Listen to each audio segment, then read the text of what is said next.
When an opening is added to a structural floor, you can customize exactly how you want the framing to be placed by editing the framing members. You can lengthen, duplicate, or delete members as needed.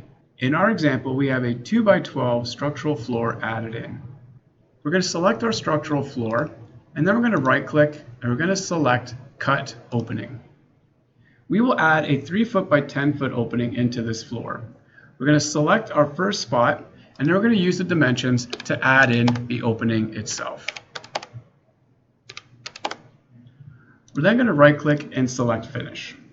Once the opening has been added, we can see that a single header has been created that runs perpendicular to the joist, but there are no framing members along the sides of our openings that run parallel to the joist. Let's use our editing commands to frame out this opening correctly. The headers in our design are running perpendicular to our joist, but they should be running right to the edge of the next nearest joist. So we're going to select our header, and then we're going to use the grips to stretch our members around. I'm going to use the end of the green grip, and I'm going to snap it to the face of the next nearest joist. And I'm going to do this for both sides of the joist on both edges of the opening.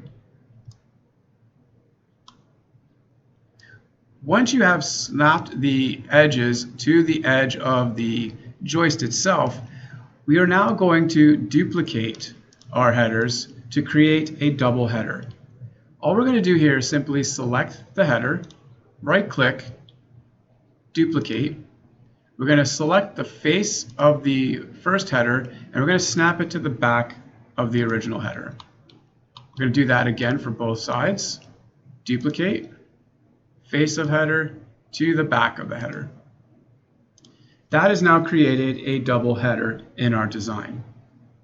The joists are now running into the new header that we've added, so we will need to stretch the edges of the joists back so that they sit flush to the face of the header. We're again going to simply select the joist.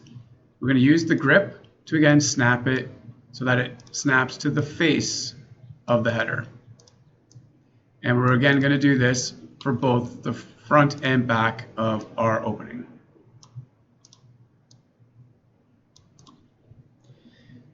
Now that the joists have been adjusted to match up with our headers, we now need to adjust the opening joist on either side of the opening itself.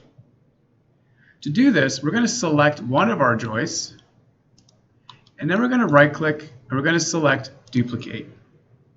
We're again going to snap to the edge of our joist, and we're going to move it into place. If you're finding it hard to snap to the point that you need, simply turn ortho off by pressing F8 on the keyboard, and you can then place that joist where needed. We're again going to zoom in, and we're going to adjust the length of our joist. We're then going to duplicate our joist across to the other side by left-clicking and snapping to the other edge of our opening. I do recommend turning ortho back on by pressing F8 on your keyboard to enable ortho again. The new framing members are now present around our new opening. However, if we adjust the shape of the floor by moving an edge, the work we have done will be lost due to a setting in the structural floor. If you do not want to lose your edits, select the structural floor again, and then right-click and select Properties. Under the Properties, there is a Regenerate Components when Updated checkbox. Uncheck this option, and any changes that you make to the structural floor will not affect the edits that you have made to your opening. We hope this tooltip helps you moving forward. If you like what we are creating, press the like button and be sure to subscribe for future videos. If you have any comments, please let us know in the comments section below. Thank you.